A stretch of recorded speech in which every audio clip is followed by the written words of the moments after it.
10월 15일 날 대출 규제 때문에 서울에 집을 사는 게 사실은 굉장히 좀 어려운 상황인데, 많은 자본이 사실은 없더라도 우리가 강남권의 향후에 신축 아파트가 될 수 있는 지역을 들어갈 수 있는 방법이 있거든요. 오늘은 이제 그런 지역을 제가 하나 소개해 드리려고 하니까 같이 영상을 좀 끝까지 시청해 보시면 도움이 되실 것 같네요. 안녕하세요, 닥터부자아빠입니다. 제 네이버 카페에 올려주신 구독자분의 사연을 가지고 왔습니다. 사연의 내용을 같이 잘 살펴보고요, 부동산 고민 상담을 깔끔하게 해결해보는 시간 가져보겠습니다. 이분이 올려주신 제목은 신혼부부 첫집 마련 고민 상담 부탁드립니다 라는 내용이거든요. 요즘에 이제 정부에서 10월 15일 날 대출 규제 때문에 서울에 집을 사는 게 사실은 굉장히 좀 어려운 상황인데, 그럼에도 불구하고 신혼부부이고 많은 자본이 사실은 없더라도 우리가 강남권의 향후에 신축 아파트가 될 수 있는 지역을 들어갈 수 있는 방법이 있거든요. 오늘은 이제 그런 지역을 제가 하나 소개해 드리려고 하니까 같이 영상을 좀 끝까지 시청해 보시면 도움이 되실 것 같네요. 이분이 올려주신 이제 내용을 좀 읽어 드릴게요. 안녕하세요. 저희는 올해 자녀 계획이 있고 예산이 높지 않아 가지고 실거주 투자를 분리하는 거를 추천하실 것 같기도 하지만, 거주 만족도가 높은 게 가장 중요하고 투자성까지 있으면 더할 나위 없을 것 같습니다. 즉, 거주하고 투자를 좀 같이 할 수 있는 지역을 좀 우선시 하신다라고 제가 확인을 했고요. 아이가 클 때까지도 살 집을 고르는 거라 30평대면 좋습니다, 이렇게 말씀을 하셨어요. 지역은 제가 분당에서 20년 가까이 살았고 부모님도 분당에 사셔서 특히나 이제 자녀 계획이 있기 때문에 너무 먼 곳은 피하고 싶습니다. 주변 지역으로는 수지, 위례, 산성역 근방, 판교 등 생각하고 있으며 후보로 꼽은 지역들은 아래와 같습니다 라고 이렇게 여러 가지 단지들을 말씀을 하셨거든요. 그러니까 이 단지에 대한 어떤 평가, 그리고 이 단지들 중에서는 어떤 단지가 투자성이 좋은지까지 좀 설명을 드리겠고, 그리고 제가 조금 추천드리는 방법까지 덧붙여서 의사결정을 할 수 있게 조언 드리도록 하겠습니다. 일단 이분의 상황을 좀 정리해보고 상담 이어서 해보도록 하겠습니다. 30대 초반하고 후반에 이제 신혼부부시고요. 첫 집을 지금 마련하기 위해서 고민 중인 상황입니다. 이 상황에서 정부에서 대출 규제도 있다 보니까 많이 어려우실 텐데, 그래도 항상 우리는 어려움 속에서도 이제 솔루션을 찾아야 되잖아요. 그거에 대한 좀 의견을 드릴 거고요. 세후로 합산소득이 한 650만 원 정도 이제 된다라고 하셨고, 별도 어떤 저축액에 대한 언급은 하지 않으셔서 고려를 하지 않겠습니다. 근데 신혼부부이고 아직 자녀가 없으니까 저축도 일정 이상 하실 수 있을 것 같고요. 지금 상황을 보면 재무과 같이 주택은 없고요, 무주택이고, 이번에 이제 주택 취득이 생애 최초가 되는 거예요. 그래서 지금 이제 전세로 살고 계시는데 전세 자금이 지금 4억 2천 정도 있고요. 이 자금이 대출이 하나도 없대요. 다 현금을 이렇게 전세 자금으로 들고 계시고, 추가적으로 한 5천에서 6천 정도 현금 예비비가 있다라고 말씀하셨습니다.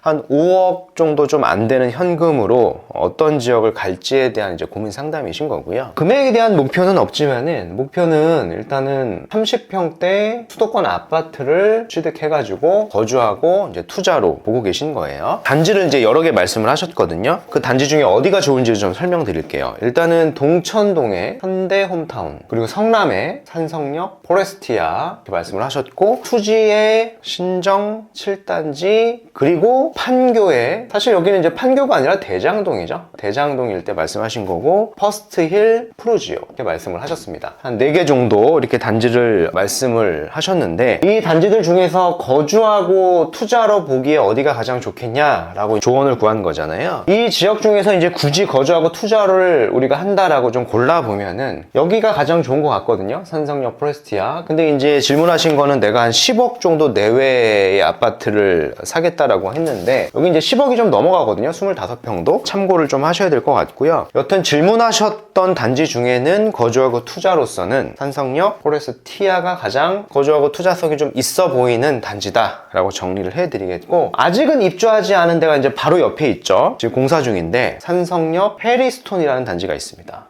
산성역 포레스티아 바로 옆에 있는 거니까 이걸 같이 묶어가지고 단지를 검토해 보시는 게 좋을 것 같은데요. 아직 입주하지 않은 곳을 미리 사놓는 게 투자성을 조금이나마 좀 높일 수 있는 방법이라고 좀 설명드리겠고요. 근데 이제 저의 의견은 뭐냐면, 사실은 말씀하셨던 이 지역 자체가 우리가 이제 자산이 한 5억 정도 조금 안 되게 있는데 순자산이요. 이 자산을 조금 빠르게 불리는 것과는 사실 거리가 좀 있어 보여서 자산을 그래도 한 20억, 25억까지 좀 빠르게 불릴 수 있는 지역에 대한 좀 의견을 드리려고 하거든요. 그걸 이제 저희 어떤 솔루션이라고 얘기를 한번 해볼게요. 성향상 보니까 분당하고 그렇게 멀지 않은 지역을 좀 선호하시는 것 같아서 그 지역 중에서 마천 뉴타운인데, 마천 뉴타운에도 보면 구역이 이제 굉장히 많은데요. 우리가 좀 거주를 하려고 하면 빌라나 주택은 너무 이제 낙후돼서 거주가 좀 어려우니까 마천 뉴타운의 1구역에 가보시면 여기가 아파트가 하나가 있을 겁니다. 아파트인데 여기는 향후에 재개발을 하게 되는 거겠죠. 그래서 신축의 아파트가 되는 겁니다. 그래서 이런 지역을 사시는 게 더 좋겠죠. 거주하고 투자를 할 수 있으니까. 여기 시세가 지금 25평 기준으로 보면 최근에 실거래된 게 아마 10월경에 실거래된 거니까 최근 시세랑 큰 차이가 있을 것 같지는 않고요. 여기 시세가 약 한 9억 정도 합니다. 9억. 우리 예산 범위 안에 이제 충분히 들어와 보이고요. 향후에 여기는 우리가 재개발 구역이니까 34평을 우리가 신청할 수 있죠. 34평을 신청한다라고 하면 이 9억에 대한 감정평가 금액이 있고 부족한 거를 추가 분담금이 나오겠죠. 그 추가 분담금을 계략적으로 좀 계산을 해보면은 총 매수가가 34평이 한 15억에서 16억 정도 돼 보이거든요. 물론 요 금액 자체는 공사비가 계속 올라가는 경향이 있다 보니까 플러스